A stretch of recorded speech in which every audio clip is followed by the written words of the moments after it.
Podcast. Podcast. Podcast. Podcast. Podcast. Podcast. Podcast. Podcast. Podcast. Podcast. Podcast. Podcast. Podcast. Podcast. Podcast. Podcast. Podcast. Yeah! Welcome to the show. This is a very serious episode of the Racer X Exhaust Podcast, brought to you by Yoshimura. 63 years of innovation and research and development of four-stroke exhaust systems. Check them out. Anything you need for your dirt bike, your motorcycle, or ATV. They've got four-stroke exhaust systems that look, sound, and perform awesome. Go to yoshimura-rd.com. Big thanks for those folks for pushing me to get this podcast started. We've had a lot of success with some of the more behind-the-scenes stories in the last few weeks, so we're going to stay on that realm today. We're not talking about the Supercross Championship on this show. We're talking about the Supercross Championship, not who won it in Vegas. It's not an episode about Anderson, Tomac, Muscan, or anybody like that. It's about the number one plate that gets held in Vegas and what that actually represents. Now, it says right on it, Monster Energy, AMA Supercross, and FIM World Championship. That's right, both the AMA, which is the domestic motorcycle racing organization, and the FIM, which is the international racing organization, both sanction this series. Now, that's odd, but it really doesn't matter that often. I mean, what you really follow, what you really root for, again, are the athletes, the machines, the teams, and the draconian weirdo rules behind the scenes no one cares about, unless they ensnare one of the athletes, and thus that sanctioning and those rules become a factor. And that happened recently when Brock Tickle was found to have tested positive for a banned substance from the World Anti-Doping Agency via an FIM test at the San Diego Supercross. Now, Tickle released a statement last week saying he believes he's not guilty. He did not ever willingly or knowingly ingest this substance he was found with. He would also never knowingly try to cheat or skirt around the rules or take a shortcut to perform better. Now, you can argue any direction you want over should an athlete get popped or not. Hey, when you fail a test, that's not good. So there is certainly a level of guilt. Brock maybe unknowingly took this, but if you fail a test, that's not good. But we also know that this substance isn't really anything that's proven to be an unbelievable game changer. It's not like he was caught with HGH or EPO or all these things that say increased performance massively in other sports. So for the most part, people are a little bit bummed that this happened to Brock, even though, again, we have to qualify. He was he was found to have tested positive for a banned substance. But immediately the attention starts to focus on, well, what's behind this? Who's doing the testing? Where do these rules come from? And by the way, we don't know how long Brock is going to be out. People talk about an automatic 4-year ban. That's not always the case, by the way. Very often those 4-year penalties get walked back, depending on what you're caught with and if you're cooperative with the process. But either way, it starts to shine a light over, wait, so the FIM, the international organization, ran the drug test and using the World Anti-Doping Code. And sometimes that gets people mad. They say, why is the European group so involved in, quote-unquote, our series, the American domestic series, which ironically this year doesn't even have any races held outside of the United States? Well, I can tell you how we got here. I can't tell you what to think about the FIM or the WADA code that they enforce, but I can tell you for sure how we got to the point where the AMA and the FIM both became sanctioning bodies for this series. And that's what we're going to focus on in this particular episode. We've had some great success, I think, with talking to behind-the-scenes people in the sport the last few weeks, so we're going to keep that going. I'm going to sum this up in a nutshell. In the mid-90s, Supercross began a period of explosive growth, a lot of it due to the fact that where the series was once structured with multiple promoters, each promoting a couple of races, there were a series of mergers and acquisitions. For the first time, Supercross really would have one promoter, and that happened to be part of a large company, and they had the smarts, the know-how, and the determination to really market Supercross the way it always was supposed to be. And they caught lightning in a bottle as Jeremy McGrath was hitting his stride at the same time. You can trace Supercross from, say, the end of 1995 to the early 2000s, and there's just a meteoric rise in attention, attendance, sponsorship. Sport was really doing very, very well. But the contract between those promoters, at the time called Clear Channel Entertainment, and the sanctioning body, the American Motorcyclists Association, was going to expire at the end of 2002. At the end of 2001, the AMA shockingly put out the word that they were no longer going to use the existing Clear Channel Entertainment promotion group for Supercross, starting with the next contract in 2003. This was an absolute bombshell. You had the two organizations that had worked together. Suddenly, they were going to split. Now, I believe Clear Channel, they were happy with the way things were going. They probably wanted to keep it that way. But the AMA chose to pick up a new promotion group, a company called Jam, which was a concert promoter, was going to produce these races now. It's the first time they were ever involved in racing. They started a new wing at the company called Jam Sports to conceivably organize the 2003 AMA Supercross Championship. But Clear Channel, well, they weren't going to just give up. They had spent a lot of time, a lot of effort, a lot of money investing in Supercross and helping it grow. So they weren't going to just sit there and let the AMA and Jam Sports take the series and say sayonara. So in a brilliant stroke, an absolutely superb business move at the time, Clear Channel came up with the idea of talking with the FIM and said, if we don't have a sanctioning body, we don't know if we're going to get the riders and teams to participate in a series. If we don't have the AMA, that's going to be tough. But if we were FIM sanctioned, well, now we would be a legitimate sanctioned race series once again, and we would not even need the AMA, and it would be a lot easier for the teams to decide to continue to race with us, because at least we would continue to have a legitimate sanctioning body behind us, even if it wasn't the AMA. It was a master stroke, and it eventually led the AMA to return to Clear Channel and say, okay, let's work together again. But by then, the FIM deal had already been made, so the FIM wasn't going anywhere. And look, Supercross is successful. Once anyone is involved, they don't want to leave. So here we are. This was, again, this started in 2001, the end of 2001.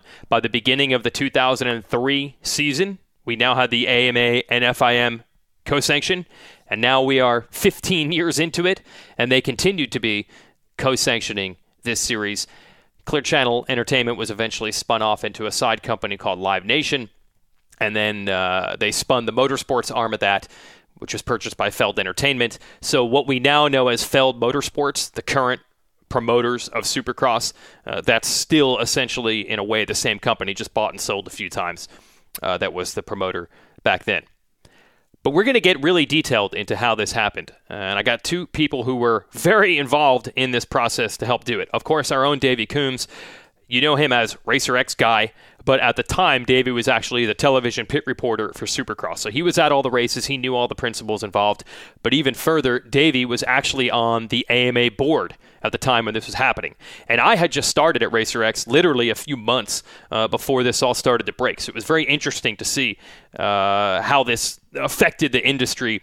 For the first time, I was kind of in an insider position. I mean, I was a newbie, so it wasn't like I was in any of the meetings. But I can tell you that if you were involved in motorcycle racing at the time, this was a massive thing. What was going to happen with Supercross?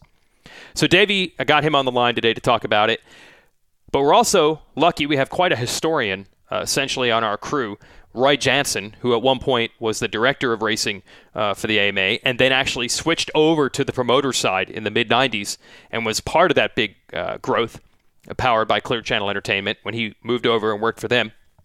Roy is now with us as a consultant on the other side of the building from Racer X, the MX Sports pro racing side. So I was able to get both Davey and Roy on the phone to talk about what went on basically from the summer of 2001 through the beginning of 2003 when the series split and then came back together, but with co-sanctioning bodies. And I don't believe that anyone's ever had Roy on the record to talk about all these things that happened back when they happened, or probably ever since. So it's pretty interesting, and I can, spoiler alert, tell you that the ending was an actual antitrust lawsuit. Now, some people have looked that up and done some Google searching to figure out how much money was exchanged. That figure, I am told, is not actually accurate. That was the original agreement in court, but then they decided to settle. And it was for less than that. Even Roy himself said he doesn't know what the actual settlement was. But that's how gnarly this got between the Jam Sports Group that thought they were going to get Supercross and Clear Channel, who was able to hold on to it. And what it leads to is both AMA and FIM rules.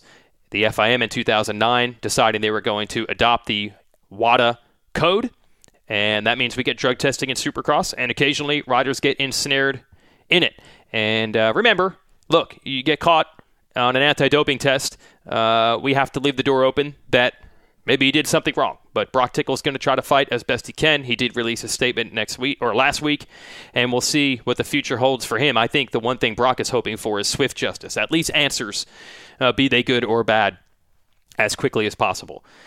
So this is a little bit of the past meets the present. How did the FIM end up being involved in Supercross? Well, here's a conversation with Davey Coombs and Roy Janson to explain exactly how that happened. Okay, so we have two people who were involved with this in several facets, actually, probably more than you might realize. Our own Davey Coombs, most people, of course, know him from the Racer X side, but you had some involvement, I believe, Davey, with the AMA also while this was going on. So just explain what was your position around the 2001-ish era when this began?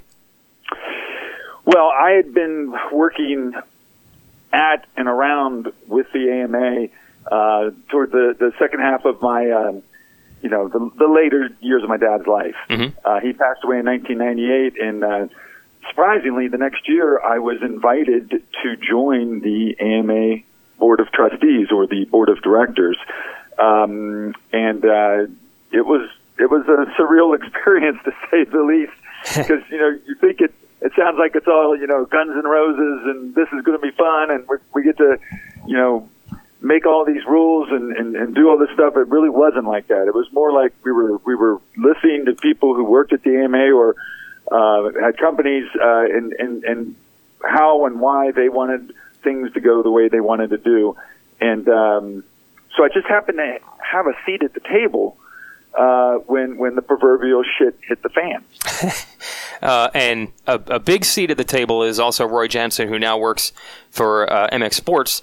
But Roy, your perspective in this is interesting because when I was growing up as a kid reading about these things, I knew you as, Roy's the guy from the AMA. But then somewhere along the way, you actually switched and became the guy from the promoting side. So you went from the sanctioning side to the promoting side. So just explain. I mean, you could take hours to explain your bio here, but just give us a brief of how you ended up going from one to the other. And when well, actually, there's a documentation of when I went from the right side to the bad side. There was a picture of me in one of the Motocross publications that literally had that caption that said, used to be a good guy, now he's signed with the devil. Oh. I'm a kid, started working in the motorcycle business back in the 1960s, in 1964, in the Triumph shop in Rochester, New York, and was a racer, and graduated from high school, went in the Marine Corps, went to college afterwards, got a bachelor's degree and a master's degree. I always raced in Western New York, was a passionate motocross guy, and was a geology major, and so I was a prolific letter writer to AMA about land use issues regarding off-highway vehicle use on public lands, and, that it was being portrayed in such a negative aspect, and that they needed to step up the effort to try to get across the message that, motorized recreation was okay. Ultimately did get hired by the AMA in 1980. I first started in the government relations department, but then got into the racing side a couple of years later.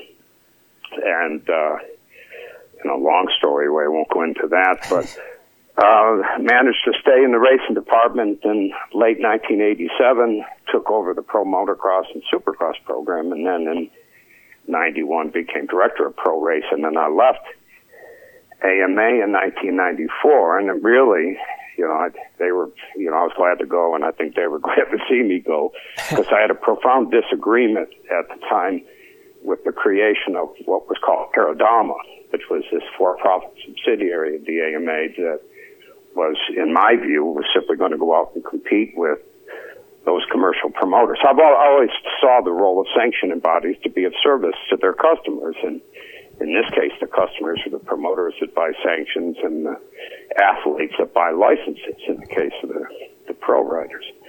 And so in 94, went into work for the Supercross promoters. I worked for them all collectively. And so I worked as a contractor for Mickey Thompson Entertainment Group, World Sports in Florida, SRO in Chicago, Pace in Houston, and the International Speedway Corporation that does Daytona. And my salary was paid collectively. I worked for them all. At the time, we had a plan to changed that structure, but in the early days, and then right off the bat, it was confused. Mickey Thompson got killed in '88, and things dramatically changed, and we put together a program to consolidate ownership of all the Supercross events and to produce them, not unlike other type of tours, under one umbrella. Ultimately, we did that under Pace Motorsports, and but in '94, the Supercross promoters always had a very contentious relationship with the AMA. Mm-hmm. Even starting in 1972, when it started. By '76, there were already legal issues. In this case, it was between Mike Goodwin and the AMA, and they kind of had like these 5-year, 7-year anniversaries that would lead into these various trips to the courthouse. In 1983, there was the big lawsuit between the AMA and the manufacturers over some antitrust stuff. In '86, there was a lawsuit from Mike Goodwin and Mickey Thompson as they were getting into what ultimately would be the battle over Anaheim Stadium.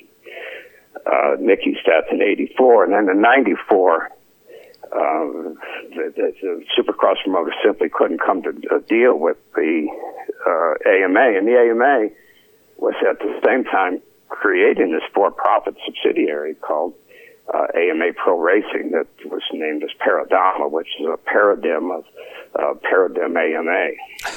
And it really came to just a face-off. And I left in August of, I did a Grand Prix at Budds Creek on, must have been the last weekend in July.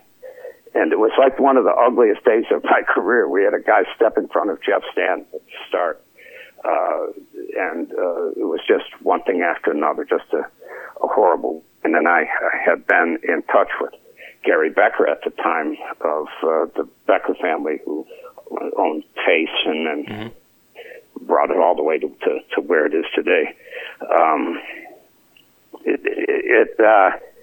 And Gary had a vision of kept saying, how about if we changed how we did this, and it was all under one thing, and then knew the circumstances that ultimately would lead it that way. But the Supercross promoters at the time in this impasse said, we'll just create our own sanctioning body, and they created American International Racing, which was known as AIR. Yep. And which it was made out of, which was AIR. And had a business card. We did a wonderful press conference at Anaheim Stadium, announced what we were going to do. It got the attention of the manufacturers and ultimately brought everyone back to the table. And so that in '94, that there's a 7-year agreement that leads to 2001, and 2001 is when the explosion happened. And while it's always a contentious relationship between AMA and the promoters, it in particularly deteriorated in that period.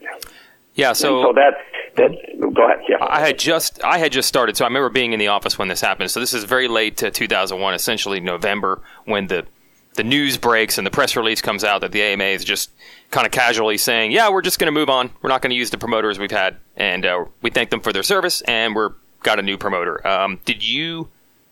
Was this brewing, or was this as much of a shock on the inside as the outside? Well, it was brewing all summer. We had had, it was an odd year for me. In 2001, I got testicular cancer. I and was out of commission for a little bit. And I got it very old in life. I was 51 years old, and normally you get it when you're 15 to 25. So, okay. And throughout that summer of 2001, we were hearing from stadiums, and this is at the time we were Pace Motorsports. Mm-hmm. We had started as the conglomerate of companies, and then ultimately became Pace Entertainment and SRO Pace, Pace Motorsports, SFX Motorsports, Clear Channel Motorsports, Live Nation Motorsports, and ultimately then it was sold to the Felds, which time I retired in 2008. And by the way, I think it's fair to say here that between that 1994 period and 2001, once Supercross finally had essentially all the promoting done by one group, except for Daytona. But before, it'd be like one promoter did 4 races, one promoter did 3 races. Once that happened, it was easy even on the outside to see the growth of Supercross, to see how much better the program started to run. So there's no doubt that whatever the name of the company was, and it changed a lot, the one group of promoters being one company did make a big impact and did help grow the sport of Supercross. You can pat yourself on the back for that. I know you were involved, but it's I was there when the night it melted down. We had this rider strike in 1995 at Las Vegas at the last event, and it had started all day. We'd gotten wind of a document that had being passed around, and that was talking about, and the things were bad. We had lost, the Coors had gone, Camel had gone, because of changing circumstances. The business was driven by tobacco money, and then all of a sudden, the phone business or the gaming entertainment business or all those various things that have become sponsorship now, energy drinks, things that power our sport today. But in '95, it hit rock bottom. And so we're facing this rider strike. Jeremy McGrath, as I recall, already won the championship. He had his party plans for the after party, and we're facing. We know that there's no point fund. There's no the purse money's bad. There's no sponsors, and the lights went out. And here, it's Las Vegas. I guess it was June. People had been in the sun for now 9 hours drinking. Yeah. And there was emergency lighting. We sat and thought, what are we going to do? We went and got every light plant literally on the property, from every parking lot, from every staging area, from the dirt pile. We brought in all these affordable light plants, got enough light, ran the race. I think Jeff Emmett was the winner. But it hit rock bottom, and I attribute it to the vision of Gary Becker and the expertise of Charlie Mancuso, that these two people went and put it on a new course, and it built it in, and thank God for Jeremy McGrath and Ricky Carmichael, but put it on a course that it became a strong, vibrant property again. Right. So between 94 and 2001, Supercross has this explosive growth. And, there's many people involved. McGrath, there's only so much a promoter can do. You got to have the right athlete at the right time, and they had that. So by 2001, it seems like, man, this thing is going gangbusters. It's as strong and as vibrant as ever. And then this bombshell drops. Well, so going back, so during the summer, I'm kind of out of commission, but I'm getting calls. We're all getting calls. I was vice president at the time, from stadiums who are saying, hey, we got a call from a company said they're doing Supercross in the future. What's up? And we thought, we're in, because we were in negotiations for renewal. The contract ran out the next year, and so they weren't going well, but it was the normal contentiousness that existed between the business of the sport and the sport of the sport. And but something was different, and then all of a sudden September 11th happens, and the world shuts down, and business shuts down, and the meetings that are scheduled to meet on the contract and meet face to face and to the communication, all that comes to a stop. And during this period, we simply assumed that, it's not normal. We being Supercross promoters, that it was normal negotiations at the time, not knowing that simultaneously the AMA is in discussions with another entity to take over the organization, the production. That here these people from '72 to 2001, whatever it is, 29 years had done it, and then on November 4th, 2001, we got a fax that said, thanks for your help. By the way, don't need you anymore. Let me pick it up right there, Roy, because now I'm on the AMA board, and while this is brewing in the offices in Chicago, there's really no idea or no feeling that this is actually going to happen. No one had mentioned that there was going to be a bid on another Supercross series. And no one mentioned a new promotional partner, and no one was really talking because of that period, like Roy said, after 9/11, where it's hard to go back and think of or even explain the demeanor of the entire country, whether you are a Supercross promoter or a soldier, and so we get told that we're going to have this board meeting following the banquet in November, which was out in Palm Springs, California, of all places. And being from a family of promoters, being around Supercross for many, many years, and being on TV at the time, you would think that I would know that there was a brewing nuclear bomb about to go off, and I don't. And it actually goes off whenever everyone gets that letter on November 4th that says Jam Sports. Jam Sports is the new AMA partner for Supercross. Yeah, I actually have the press release in front of me here. Scott Hollingsworth, Chief Executive Officer of AMA Pro Racing. We'd like to thank Clear Channel Entertainment for its significant contributions to AMA Supercross over the past several years. So there you go. Thank you. Thank you for your service. We are moving on. So this is dated November 6, 2001. So now everything starts turning crazy, I would assume, on all sides, AMA side, promoter side, everything, correct? Yes, and those thanks for your service for the past couple of years. That was, I think as I said, 72 to 2001. But yeah, past several years, 30.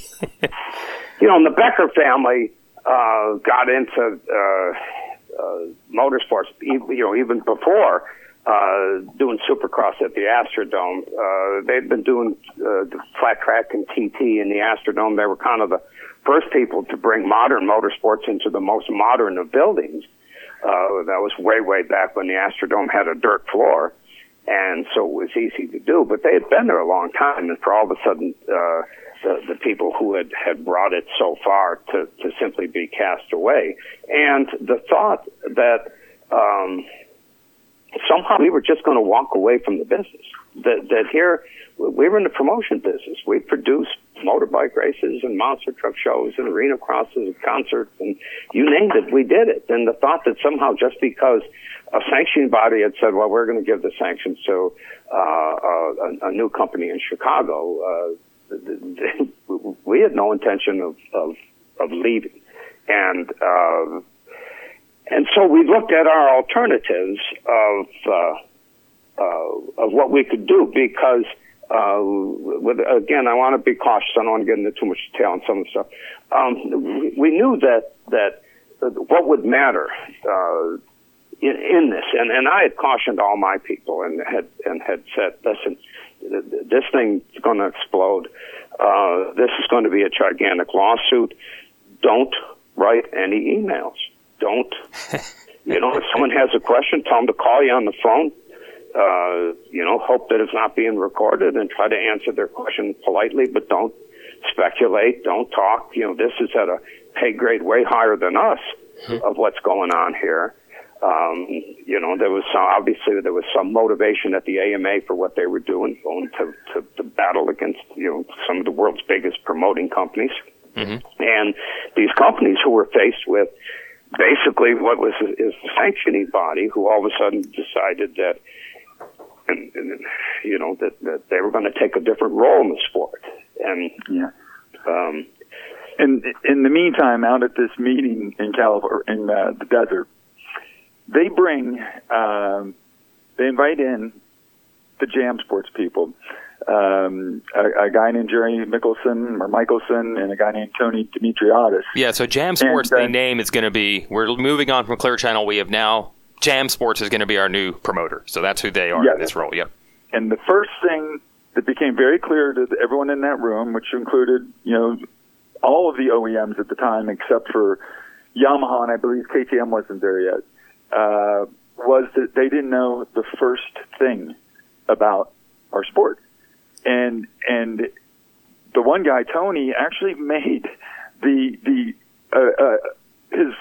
introduction to the sport was to write an op-ed, sort of advertisement letter to Cycle News, and he misspelled motocross. No. He did. He put the R in there. The cardinal sin. The cardinal sin of racing journalism and racing purists. He called it motocross. We started asking questions, and there were people in there that had been around racing their whole lives that we just kept looking across the table at each other like, this can't really be happening, because the answer to every question was, well, we'll do whatever you want. Well, you tell us what you want. Or you let us know. We'll get a live TV deal. We'll go to stadiums where Supercross hasn't been in a long, long time, like Washington, D.C., and Philadelphia. And I'm like, wait a minute. There's a reason we're not going there now. It doesn't really work in those towns, given the calendar date. And they're like, well, we'll run later in the summer. No. That's when motocross runs. And it was just one thing after another. These guys were saying yes to everything. And as I try to, sort of peel the onion back and explain to them that Clear Channel was not going to go away, that you can't also pick a fight with the NPG, which had formed in 1997 as a result of the success of what Gary Becker and Charlie Mancuso had put together. I explained that we were going to have an IRL kart type schism, a full-on civil war, the same one that in the mid-'90s destroyed open-wheel car racing in America. We were headed that way. We were going to have two Supercross series, and no one seemed to care that was going to be basically apocalypse now for Supercross after this unprecedented 7 years of growth. What's happening on your side of it there, Roy, on the Clear Channel side? Well, yeah, we weren't going to go away, yep. And I'm not going to get into the lawsuit stuff of what occurred, other than there had been some prior history in the concert business between these various companies. They knew the route to the courthouse. And when we first saw the announcement, obviously our folks came to me and said, well, what do you think? I said, this isn't real. Listen, look at the schedule. It's not real. If you could get into the places that they're announcing, we would there. That some of them we're not going to go into because of the cost of production. Some of some buildings in the Northeast are very expensive based on some labor contracts and for various reasons. Yep. And that some places just didn't allow sport events and weren't going to allow us in. And so in looking at it, and some we had already looked at and said, there's no way that this could be profitable. Mm-hmm. And so my position was, listen, I don't think this is real. I think we're being set up into some sort of negotiation here to see. And I said, but ultimately, this is up to the OEMs. The teams will go where the teams feel the best events are. And the problem with that is that the teams all are part of gigantic international companies who happen to, at their parent levels, support sanctioning bodies. If you go all the way back, for example, of the major Japanese manufacturers, those companies have all been strong supporters of the FIM. Because it helps to guarantee that it levels the playing field, and through their contracts and their associations with, like for an example, MotoGP, with Dorna as the rights holder and IRTA as a partial organizer, and then the FIM, that these companies, and the companies had, and so it was clear that this was going to be a battle over trying to convince the teams to come to one series or the other. Right. As I had mentioned, there had been an antitrust lawsuit in 1983 that had left a bad taste in the mouth of the OEMs, and enough where one manufacturer never came back and took a board seat, where the other major manufacturers did ultimately come back on the board. One chose not to, and so it got very busy in the conversations with the OEMs about, where are you going to go? What are you going to do? And they were tight-lipped. They weren't going to commit. They weren't going to get caught in some sort of tricks act again. by talking to each other, or by committing to one or the other. They were going to see what ultimately was going to play out, because this has happened before every 5 or 6 years. And at the time, our company, from the time we were SFX and Clear Channel, we had been involved with, the company had bought a concert producer in the UK called Midland Concert Productions. That were the people that did Monsters of Rock at Donington. And you weren't a big-time rock group unless you had played outdoors in the summer at Donington. When the parent company bought MCP also had a 25-year contract to manage the racetrack, the road racetrack at Donington Park. Mm-hmm. And it had World Superbike, it had MotoGP, British touring cars, so the German touring car series had a lot of major events. And through it, we had developed a relationship with Dorna. And because Dorna was the rights holder to the MotoGP series, and we were the managers at Donington, we'd become quite familiar with the people at Dorna. And simultaneously, Ustream, which wasn't called Ustream at the time, but it had originally signed a contract with FIM in 96 that was changed in 99, where Ustream owned the rights to World Supercross, World Motocross, Supermoto, and Motocross of Nations.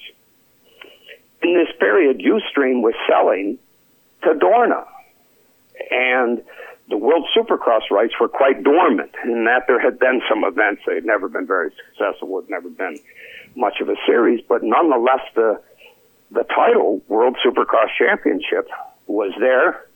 It was now in the process of being transferred to a company that we had a close relationship, this company, Dorna, and it was a contract that went for a long time, a lot longer than the contracts did with the AMA. Mm-hmm. And so this is December of 2001. The owners of our company had said, well, what can we do? I said, get different umpires.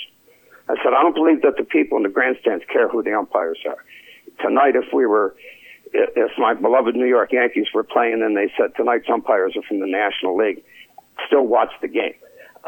And so to me, I didn't think that, if it was a FIM event or a AMA event, that somehow that it was still going to be up to the OEMs. What were they going to support? And I was dispatched with the CEO of our company to Geneva to a private meeting with the FIM. It was one of the oddest experiences of my life. I'm literally ushered into this dark meeting room, and the president of the FIM is there, Mr. Zerbe. President of Ustream is there on one side. President of Dorna is there on another side. These various other dignitaries, current people who hold high positions were there. And we went and laid out this plan and said, listen, you all know what's happened to us in the United States. We're not going away. Here's what we want to do. We want to take all the events that we do. We're going to make them one series, the World Supercross Championship. And they said, well, how are you going to, how many events are you going to do around the world? And we said, none. They said, Supercross is American. We're going to do them all in America. And again, they went, well, it's not really the world. I said, in the case of the Supercross world is. And it was a very unconventional proposal. And they came back and said, well, you must do some international events to be the World Supercross Series. And so in a complicated thing, we had said, well, yes, remember at the time, Clear Channel owned 1,200 radio stations, 1 million billboards in both the U.S. and in Europe. So Clear Channel was a fairly capable company to go out and take on this new thing. And through some sensitive discussions, and it came at a time where there was a very, I want to be polite, a tested relationship between the American FIM representatives and the FIM. Competition Park, which would be the next year, which wouldn't be the next year, that process was beginning, and it was challenging the relationship between or with FIM and with Dorna. Yeah. You know, ultimately FIM, for whatever reason, said as unconventional as this is, yeah, we'll sanction all of the events in the U.S. as World Supercross Championships. And with December 29th, 2001, we sent out a press release that said 2000, whatever it was, 3, yep. Supercross Series would be the FIM World Supercross Championship.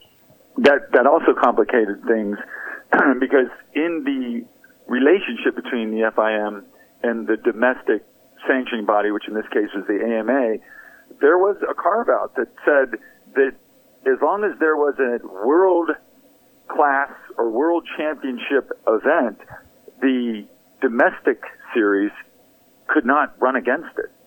And so it was effectively kind of a checkmate move because in doing so, it kind of made the AMA have to address a Sophie's choice. Do you leave the FIM, which has all these benefits that have nothing to do with racing, but with the relationships of the OEMs, the relationships in Washington, D.C., around the world, or do you separate from promoting a series? They had to pick a side, and as 2002 wore on and things started going sideways, and when Roy brought up the competition park thing, that of course was the never run Motocross of Nations in 2002, everything was getting really strained, and it became kind of clear to us on the board the Supercross series that they were talking about, the Jam Sports people were talking about, with venues like, and I have the list right here, Atlanta, Dallas, Houston, New York, Los Angeles, Phoenix, Indianapolis, Las Vegas, Washington, D.C., San Francisco, Boston, New Orleans, Charlotte, Tampa, Daytona. Half of those places weren't going to happen, and they were going to be running against Anaheim, San Diego, Dallas, big up-and-running true events, and they wouldn't have a sanction, even though the AMA pro racing people were the ones who had pushed this. But now that the FIM was involved, there literally could not be dueling series. And if there were, like Roy said, everyone was going to end up in court. Yeah, I didn't want to dwell too much on that point, but that really ultimately was the key point. This provision, and I think it's now with the modern EU, it would be deemed somewhat restrictive of business. I don't know if it would truly be antitrust, but it did at the time had this provision that you couldn't have a domestic championship in the same country on the same weekend as a world championship. And once we announced the World Championship schedule, that took away every date that anyone could run if they were going to be part of the formalized FIM and its affiliate structure. Again, it now stepped up to a new level. It now became a question of international law of whether they could do that. And there is an international court for athletic sports, CAS, I think it is. Ultimately, there was a challenge, and basically the court ruled and said, well, you have options, that if you want to do this other series, if you're the domestic federation, just renounce your part in this international body and go do what you want. But if you want to keep your position in this international body, you need to abide by the provisions of these assignment contracts with these, big, at the time, Dorna, I think, was, owned by Citi. These were gigantic companies. These weren't little entities anymore. And it just kept escalating. And so between the announcement in December and early March, there's a meeting with Mr. France at Daytona, who, in speaking with most of the principals, made it quite clear that he wasn't pleased with what was happening, and that all he wanted to see was a resolution. a meeting was put together where all of the principals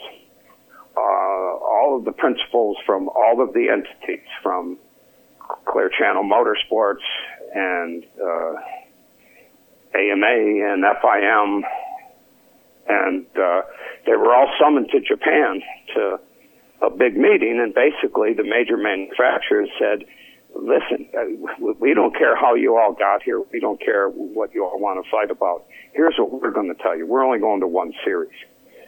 We'll pick one, and we don't have the budget to go do two and to go, to recreate, as Davey had said, the IRL split. And so the principals all went back, and ultimately peace was made between the Supercross promoters and the AMA. But now all of a sudden there were two sanctioning bodies, and that a contract existed, was owned by Dorna, assigned to Clear Channel for the World Supercross Championship. That is the same contract under which it operates today and for several more years. And then what would ever be the new to be negotiated agreement with the domestic federation, who had to go tell their other partner that they had given the rights to, hey, sorry, I can't do business with you. Again, led everybody ultimately to the courtroom to what was a gigantic antitrust lawsuit. And antitrust being when two entities come together to affect the business of a third entity, that's antitrust. And ironically, AMA and Clear Channel were both at the same table, even though they were diametrically or kind of at opposite ends of the polar scale. They were there, and the people who thought they had acquired the rights were at the other table. These companies had a lot of prior co-exposure doing business in the concert business. Right. And remember that the principals of the Jam Sports Group, their part, they had been the promotion entity for Tom Petty. And Jam Sports was a big, is still a big Chicago promoter that produced events at some of the venues that were owned by Clear Channel Entertainment at the time. Yeah. Yep. I was just going to say back to so when the dust clears, the AMA is back to co-sanctioning Supercross, and to co-sanction now because the FIM decides that they finally have what they want. They have a hold on Supercross, and as Roy had said, they tried many other times. You might recall the Rodeo Cup in the LA Coliseum, or the Pasadena World Supercross, or somehow Mike LaRocco was World Supercross champion in 1999 or something. None of that really counted. But what they had now was the Supercross series. And you also had, despite the fact that there was a settlement and there was peace, there was still animosity between AMA Pro Racing, or Paradama, and Clear Channel. And Clear Channel did not really want to take the chance of going lock, stock, and barrel back to the AMA, so they kept the FIM sanction. And while it would lead to some strange events like the famous Sevilla Supercross in Spain, or the Arnhem one, or the Geneva race in Switzerland, and then even into Canada and Toronto and Vancouver, those were the quote-unquote international rounds that the Clear Channel decided to run as sort of a pat on the back for the FIM. They really weren't a World Series. It really was almost entirely contained in America. It was still an AMA series, but the FIM stayed in there. They kept lingering. And then, and where this gets interesting and where we catch up to date, is the FIM in 2009 decides that they're going to start doing drug testing. They are going to start testing across the board for performance-enhancing drugs, and they decide that they are going to use WADA, the World Anti-Doping Agency, which is also based in Switzerland, and they're going to begin testing motocross, supercross, MotoGP, literally every series they have. Here in America, the Outdoor Nationals, of which we're part of at this point after the sale from AMA Pro Racing, we don't have drug testing.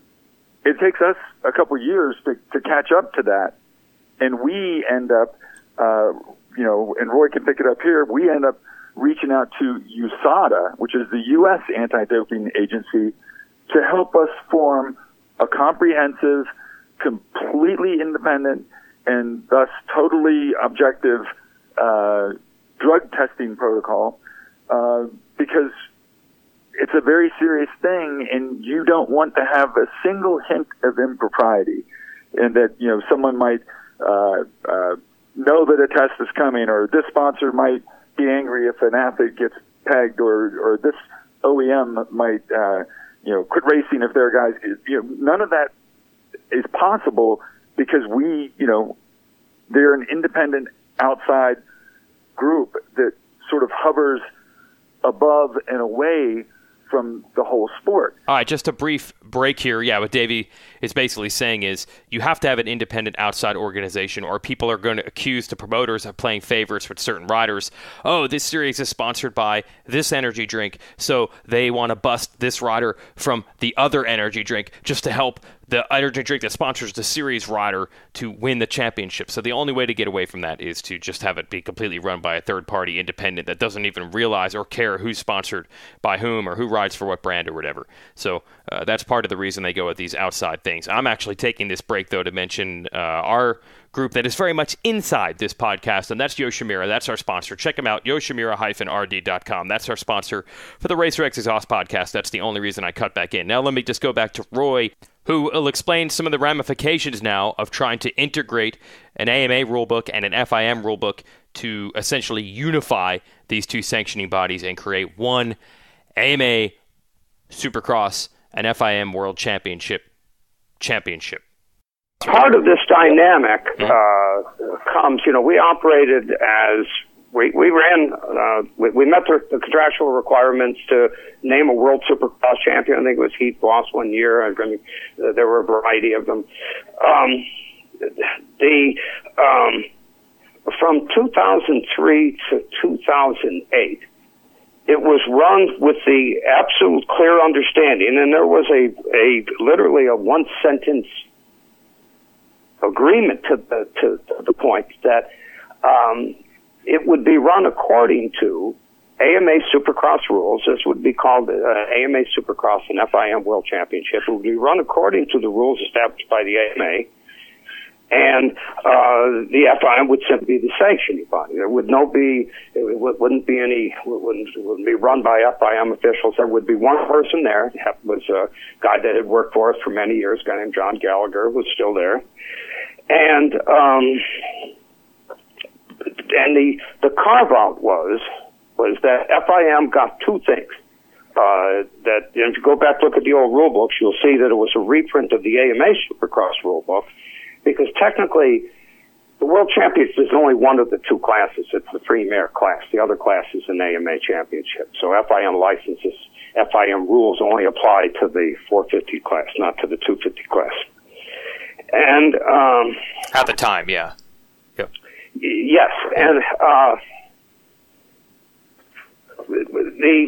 during this period, the only two carve-outs was that FIM got to demand the use of unleaded fuel, and it got to establish the sound level so that the sound levels would be consistent in the U.S. with consistent worldwide. Those were the only two provisions that the FIM had. Everything else deferred to the AMA. Mm-hmm.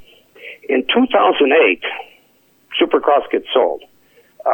It goes from being the public company, at that time then Live Nation Motorsports, which is a public company that now owns Ticketmaster. Right. Clear Channel becomes Live Nation in a way, and then that's the part that gets sold out. It spins off the entertainment and motorsports properties from the radio and outdoor. And at that time, I'd been through 7 management changes, sat in the same chair, just changed business cards, and had said, I'm getting off the train now. And so I retired in April of 2008, went to work for Daytona Motorsports Group as they were building and putting together what ultimately would be the current AMA Pro Racing, and I was there for 18 months. And so I never went for Feld, never actually been to any of the Felds, or never seen or spoken to any of them or been to their place, but I've heard of them. But a couple of things changed after I leave in 2008. One, the FIM changes its role. All of a sudden, it's FIM officials on the track and FIM people in much more prominent positions. And as Davey had said, that all of a sudden it's now FIM's rule book, and the FIM anti-doping standards, and now getting to this anti-doping question of the FIM has is what's called a signatory to WADA. WADA is simply a code, and there are various sporting organizations, sanctioning bodies, whether they're track and field or the International Olympic Committee, who are what are called signatories. And they're actually members of the WADA Agency Association.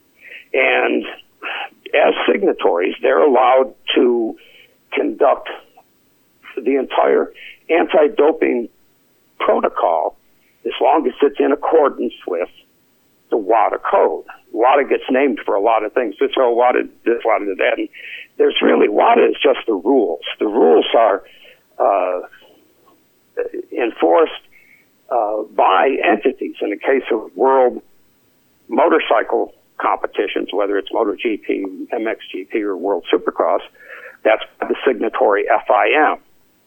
In America, we're not a and the American signatory to the to WADA is the United States Anti-Doping Agency, and so we're not a signatory. And because of that, we enter into a contract annually with the United States Anti-Doping Agency to implement and enforce the WADA code, and we do it to be consistent with what our athletes face with Supercross.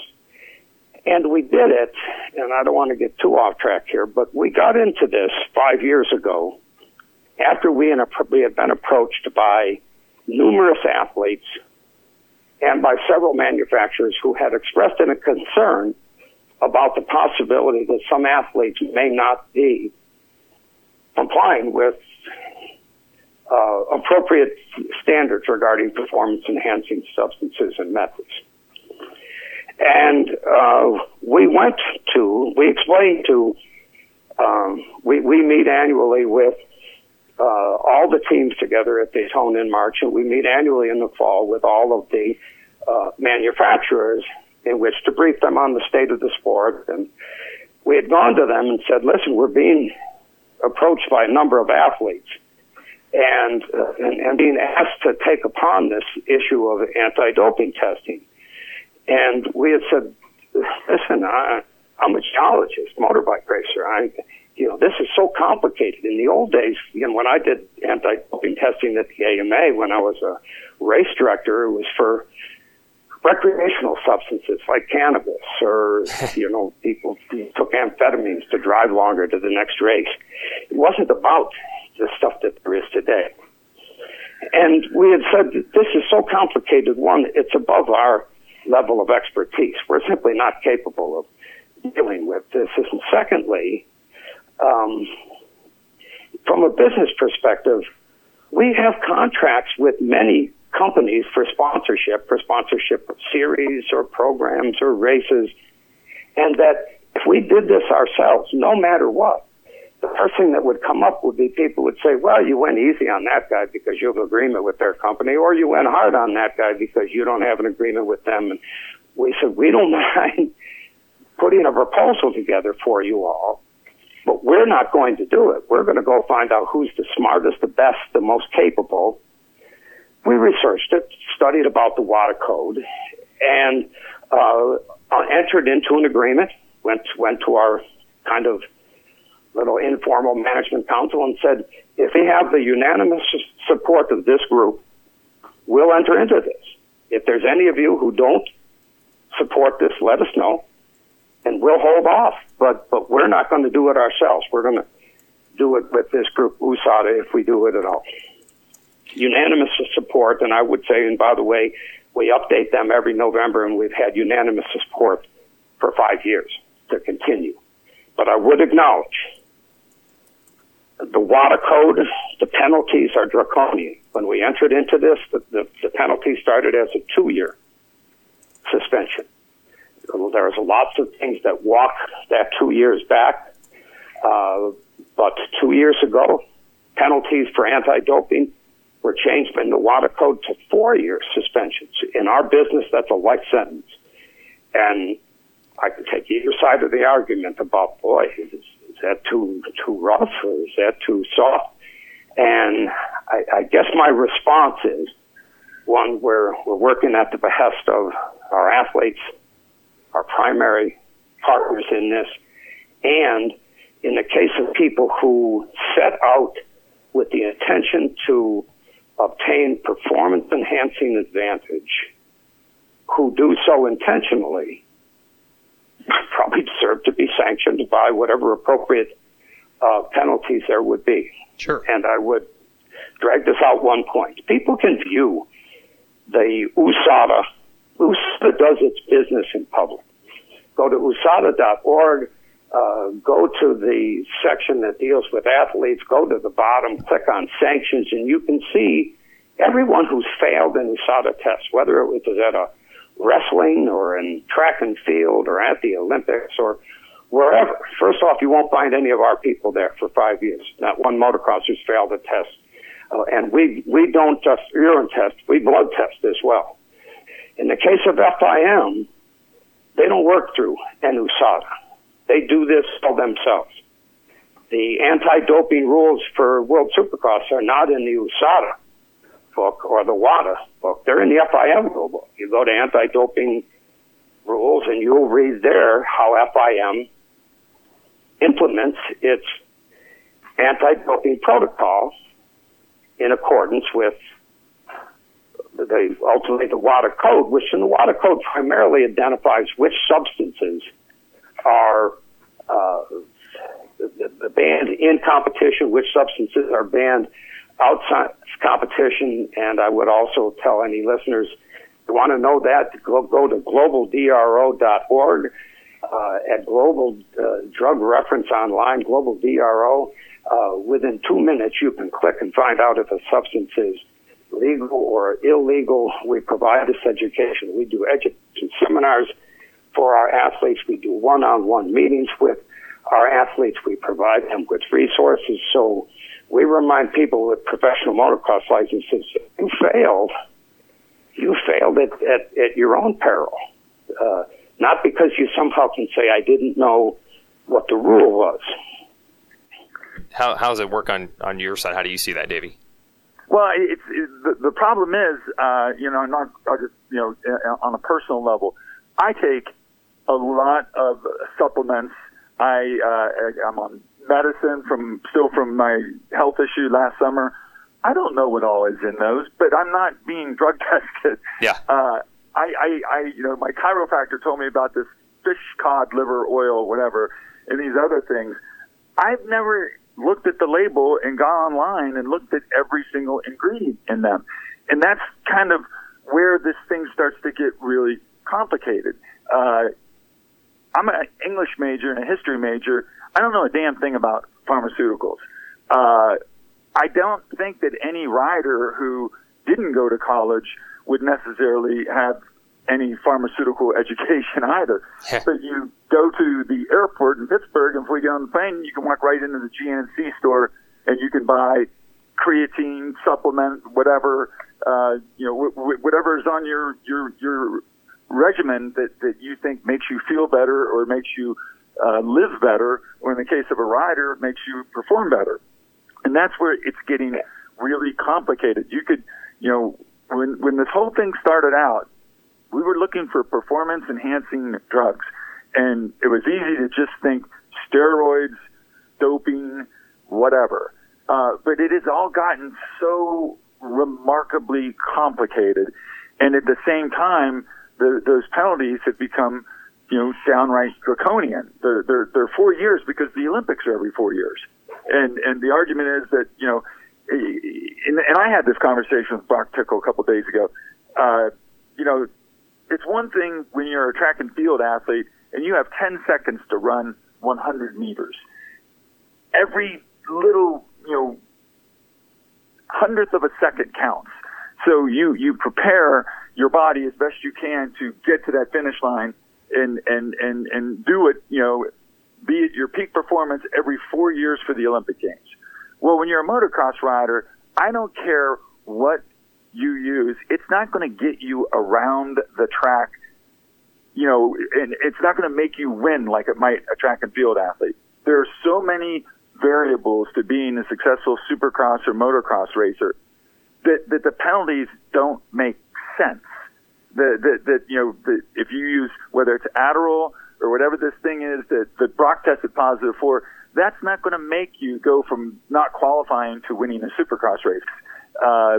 And as a result, we shouldn't have, in my opinion, 4-year penalties, and I think that's what everyone gets upset about. There's an assumption. Well, but Davey, let me address that for a second. While the penalties used to start at 2 years, now start at 4 years, if you go look at what the actual penalties end up to be, there are a variety of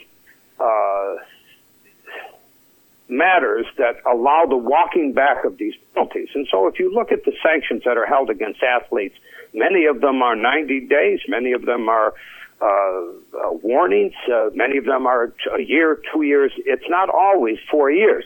Now, in the case of someone who sets out with the intention to cheat, to bank their blood or to use performance-enhancing drugs, but Davey, as you said, the problem, and we address this, Jeff Canfield, our race director, who meets with one-on-one with every one of our top athletes, and for all of the others who wish to get information, we provide both wallet cards and pocket cards with information on this matter and USADA and how to contact them. The number one thing that we discuss with everybody are supplements, because supplements are not managed by the Food and Drug Administration. They're not a medicine. And the unfortunate part of supplements is that many times what's in the bottle is not what's on the label, and what's on the label is not necessarily what's in the bottle because of the way in which these things are produced. And the state of New York, for example, a couple of years ago did a large investigation into the supplements business and found out that the majority, and many of these bought, and I won't say names of retailers, but from responsible retailers, where ultimately what was in the bottle, it wasn't something that was poisonous, but it was something that was not what, it wasn't the substance that was on the label. It was some sort of organic substance and the supplement market. And that's why and the other part is that in the case of these supplements, where some of them used to be, I guess what I would call drug derivatives or plants, many of them are synthetic versions of those items. And so it's not something that somebody went and scraped the bark off the tree that gives you extra energy. They went to a laboratory, found the compound, and went ahead and made it and put it into a pill. And so the supplement issue has become horrifically complicated. And more so than what we, that anti-doping is a complicated thing to do. I mean, it requires more than one person in most cases, and it's kind of that whereas people are especially young athletes, some without the best of knowledge in this, are out there buying things that they're told are perfectly fine, and utilizing them, and find out that ultimately when they get tested they have a problem. Now, my understanding in the case of Brock Tickle is that Brock Tickle, I think, has said, I never took this. That's what, his statement last week said that, yep. And so with that, I think, the key is to say, well, how to get there? that's and because of the propensity of these things, I mean, their existence in various supplemental drinks and powders, this is a real concern, and it's a concern that USADA focuses on when they meet with our athletes and with our team managers each year to explain to guys about, boy, you need to be on top of this. You can't be ingesting things if you don't know what they are. Yep. So how did the FIM get here? That's actually fairly simple. I think we outlined that pretty well. And then eventually, Davey, you're saying that's 2009 that now comes with the World Anti-Doping Agency code, and that's how we get to where we are now. The real complicated thing is anti-doping supplements, unregulation of things you can buy at a sports store. That's really the complicated part. The FIM is here. That was a fairly simple thing. It's just that it happened a long time ago, and I think maybe not everyone was aware of it. But that's how we got to where we are now. That's how we got to where we are, and where we are for the foreseeable future, and where we want and have an even playing field. But every now and then something like this happens, and this is the cost of doing of ensuring that even playing field. Because if you went back 10 years, everyone was accusing multiple riders and multiple trainers of taking shortcuts, and something needed to be done about it. So we decided to enlist USADA, and since then we've gotten a rapid education on how all this stuff works. But it's part of our sport now, and we gotta keep working on educating the athletes and the trainers and the parents that, man, you got to know what you're taking. You got to know what's in this. And I can remember one athlete showed his pill regimen to one of the USADA guys, and the guy said, "Why don't you just eat more bananas? Why don't you eat cleaner food?"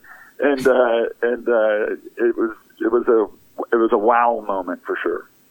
And that will do it for my conversation with Davey and Roy, a story from the past that still has an impact on how Supercross works today. But what is interesting about this scenario, all anyone really wanted to know back then is which series will the riders and teams compete in? Because ultimately the series that has the stars is going to be the series that the fans gravitate toward. And that question really didn't get answered back then because the two series never actually ended up running side by side. And then the way that the FIM move had walled the AMA in, they wouldn't have even been able to apparently have run domestic races at the same time as a World Championship event. So that option was never truly on the table for the teams to have to commit to. And they were very careful back then to not really tip their hand in either direction. So that's the million-dollar question that gets brought up all the time when people are talking about promoters and sanctioning bodies in this sport, and honestly in almost all motorsports. Where would the teams and the athletes, either the riders or the drivers, go? Well, this was about as close to the abyss as Supercross ever got, and we never actually got an indication either way of what would they have done. Would they have said, we're racing the AMA Supercross Championship at all costs, no matter what stadiums they use, no matter what tracks, no matter what promoting group, we race AMA only? Maybe, maybe not. Once the FIM option was on the table, everything became a lot more clear, and eventually things returned to the way they were. Although I can only imagine there were some strange and tense times throughout the early parts of the 2002 championship when the competing AMA Jam Sports Series had already been announced, but there was still 1 year left on the current deal, and everyone had to work together at the races on the weekends, at least until there was peace in our times and they resolved the issue. Just crazy how it all works, and I would have never thought that September 11th would have been somewhat of a factor in this story, and also that the 2002 Motocross of Nations fiasco, the race that was announced to take place at Competition Park in California and never actually did, I didn't realize that would be a factor here either, but apparently that left a bad taste in the mouth of some of the international partners as well, so that was a factor in this also. Again, I was relatively new to the industry at the time, but I did go to that Nations at Competition Park. I drove down a long dirt road and found a padlocked gate with a sign on it saying, essentially no race with no other instructions. So good luck if you brought your plane tickets from Japan and came over to watch that one. The 2002 Motocross of Nations in the United States that never happened. That might be a podcast for the near future. Once again, big thanks to our sponsor, Yoshimura. Check them out at yoshimura-rd.com. Yoshimura Research and Development, 63 years of researching and developing great four-stroke exhaust products. They've got everything you need for street bikes, for dirt bikes, for ATVs. So check them out. Also, check out racerxbrand.com. And if you're not subscribing to Racer X Illustrated, you're making a tragic mistake. I really, probably added gray hairs and lost some hair last week trying to put together a profile on Jason Anderson for an issue that just wrapped up last week. I'm telling you, once you actually start having to put pen to paper and discuss what Jason Anderson is all about, you suddenly realize that no one really knows. I feel like there's been volumes written and said about Eli Tomac and Ken Roxon and Ryan Dungey and James Stewart and Chad Reed, but then there are certain guys that just seem to fall between the cracks. What does everyone really think of Jason Anderson? Well, they really had to explore what he was all about. So pick up the next issue of Racer X when it hits newsstands. It's probably about 2 weeks off now. Just subscribe. Go to racerxonline.com/subscribe. Sign up for the magazine now. It costs $10 a year to get the digital issue. 12 issues of those for $10 for a year or $20 to get the print mag. Heck, it's worth just to look through to see what the new gear looks like and what new bikes look like. It's just pictures alone. $20 a year. I'm cheap. It's nothing. So subscribe to the mag. Check out our clothing at racerxbrand.com. And if you need an exhaust system for your bike, go to yoshimura-rd.com. That's it. See you next week. This has been the Racer X Exhaust Podcast.